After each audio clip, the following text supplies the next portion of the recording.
কলকাতাকে আমরা অনেকেই চিনি তার ইতিহাস, ট্রাম কিংবা পুরনো বালিগুলোর জন্য, কিন্তু শহরটার আরও অনেক রূপ আছে, যেখানে দেওয়ালগুলো শুধু ইট সিমেন্টের নয়, তারা নিজেরা এক একটি গল্পের সাক্ষী।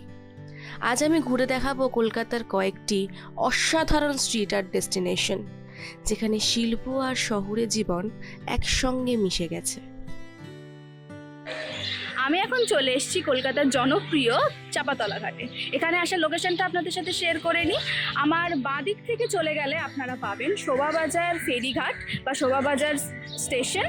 আর যদি আমার ডান দিকে দেখেন তাহলে ডান দিকে আছে হচ্ছে বাগবাজার স্টেশন, আর সামনের দিকে হচ্ছে গঙ্গা। এখান থেকে নেমে গেলেই আপনারা চাপাতলা ঘাটে পৌঁছে যাবেন।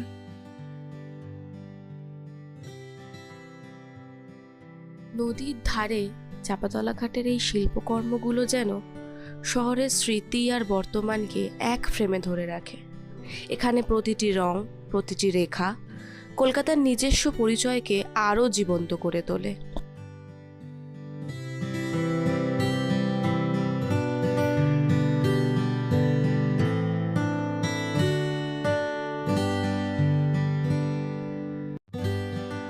উত্তর কলকাতার একটা আলাদা আবেগ আছে, পুরনো বাড়ি, সরু রাস্তা আর চিরচেনা আড্ডা। এবার আমি চলে এসেছি শ্যামবাজারের অতি জনপ্রিয় উত্তরের আড্ডায়।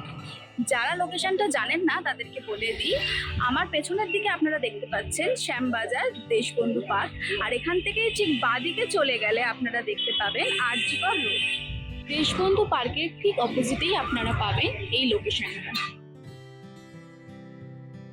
উত্তর কলকাতার আড্ডা শুধু চায়ের কাপেই সীমাবদ্ধ নয়।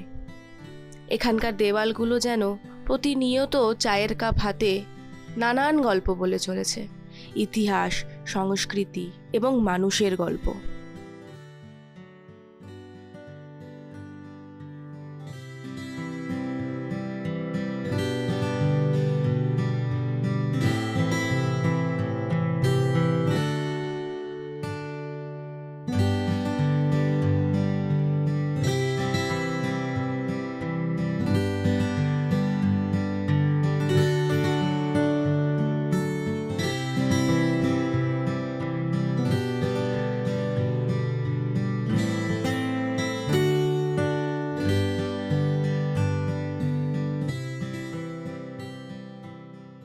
আমি এখন বসে আছি নলিন সরকার স্ট্রিটে, আর এই পুরো পাড়াটাকে বলা হয় আবোল তাবোল পাড়া।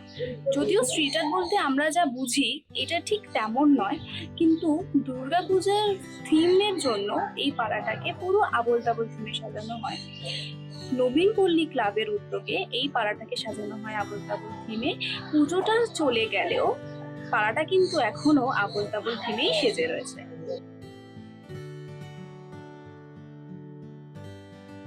সুকুমার রায়ের কল্পনার জগৎ যেন এখানে রঙের মাধ্যমে জীবন্ত হয়ে উঠেছে। আবোল তাবোল পাড়ার এই মুরালসগুলো শুধু চোখের আরাম নয়, শৈশবের স্মৃতিকেও ফিরিয়ে আনে।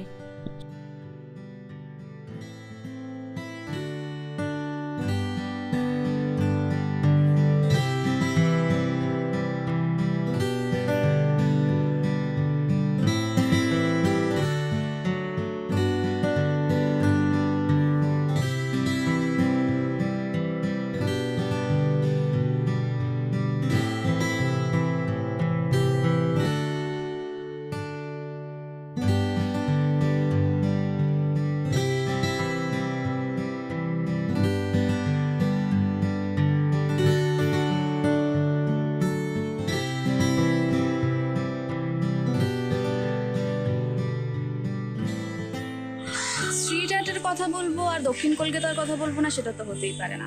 আমি এখন দাঁড়িয়ে আছি হিন্দুস্তান পার্কে, আর আমার পেছনের দেওয়ালটা তো দেখে বুঝতেই পারছেন এখানে কিছুদিন আগে street art and design festival হয়ে গেছে।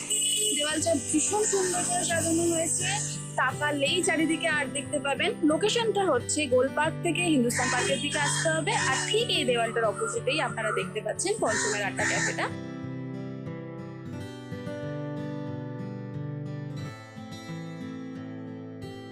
ব্যস্ত শহরের মধ্যে এমন একটা রঙিন গলি শহুরে জীবনের এক রঙিন ক্যানভাস রূপে প্রতিনিয়ত নিজেকে পরিচয় দিয়ে চলেছে। আধুনিকতা, সৃজনশীলতা আর দৈনন্দিন জীবনের ছোট ছোট মুহূর্তগুলো এখানে অসাধারণভাবে ফুটে রয়েছে। স্ট্রিট আর্ট বলতে আমরা কেবল শুধু দেওয়াল সাজানোই বুঝি, আসলে তা কিন্তু নয়। এটি শহরের চরিত্রকেও তুলে ধরে।